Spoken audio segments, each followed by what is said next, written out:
नमस्कार students and parents. आज मी तुम्हाला नीट 2025 ही परीक्षाचं स्वरूप साधारण कसं असू शकेल याबद्दल बोलणार आहे. आपण नीट 2024बद्दल जे काही वाद झाले आणि जे काही कोर्ट केसेस झाले याबद्दल तुम्हाला ऑलरेडी हे माहिती आहे, त्यामुळे मी त्या विषयावरती बोलत नाही आहे. पण या सगळ्या मंथनातून शेवटी 2025ला आपण काय अपेक्षा करू शकतो, जेणेकरून विद्यार्थी त्या अनुषंगाने अभ्यास करू शकतील, या विषयावरती मी बोलतो आहे. एक गोष्ट खूप स्वाभाविक आहे, ती म्हणजे ही की 2025ची परीक्षा ही ऑनलाईन किंवा कम्प्युटर बेस्ड परीक्षा होणार.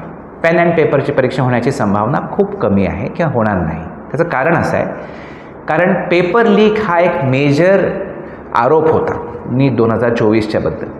आणि आता ही जी काही कमिटी सरकारने स्थापित केलेली आहे, जी नवीन चेंजेस रेकमेंड करेल सरकारला आणि सरकार त्याच्याबद्दल विचार करून अंमलबजावणी करेल, त्याच्यामध्ये आपण ही सरळ अपेक्षा ही करू शकतो की नीटची परीक्षा कम्प्युटर बेस्ड होणार. कारण नॅशनल टेस्टिंग एजन्सी NTA हीच संस्था अशी आहे जी JEE मेन्सची परीक्षा बरेच वर्षांपासून यशस्वी पद्धतीने कंडक्ट करत आहे आणि ती कम्प्युटर बेस्ड परीक्षा आहे. JEE मेन्सची परीक्षा मल्टिपल एक्झाम स्लॉट्सने कम्प्युटर बेस्ड पद्धतीने यशस्वीरित्या होत आहे. तर NTAच नीटची परीक्षा पण त्याच पद्धतीने करू शकतो.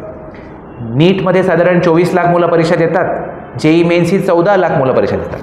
त्यामुळे NTA ते बँडविड्थ आहे to conduct this examination in a computer based fashion. त्यामुळे कम्प्युटर बेस्ड ही परीक्षा होण्याची संभावना ही पहिली गोष्ट आहे. हा एक महत्त्वाचा बदल होणार आहे. विद्यार्थ्यांनी आणि पालकांनी याबद्दल सजग राहावं आणि त्यासाठी तयारी करावी. दुसरा मुद्दा असा आहे की अजून एक आरोप जो नीटबद्दल होता की खूप विद्यार्थ्यांना 720 पैकी 720 किंवा 700च्या वरती मार्क मिळत आहेत. त्यामुळे एवढ्या मोठ्या प्रमाणामध्ये एका राष्ट्रीय पातळीवरच्या परीक्षेला मार्क मिळायला पाहिजेत, कारण बोर्ड परीक्षेमध्ये पण कोणाला 100% मार्क मिळत नाही.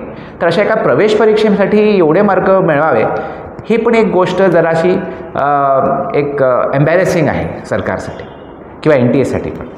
त्यामुळे ही परीक्षाच्या काठिण्य पातळी वाढणार आहे, डिफिकल्टी लेवल वाढणार आहे, ही पण अपेक्षा आपण करू शकतो. त्यामुळे दोन महत्त्वाचे बदल आपण 2025ला अपेक्षा करू की ही परीक्षा पेन अँड पेपरची नसून ही कम्प्युटर बेस्ड परीक्षा होईल. आणि दुसरं म्हणजे या परीक्षेची डिफिकल्टी लेवल काठिण्य पातळी वाढेल. त्यामुळे मुलांनी आणि पालकांनी त्या अनुषंगाने या गोष्टीचं दखल घ्यावी आणि त्या पद्धतीने अभ्यास करायला सुरुवात करावी. Thank you very much.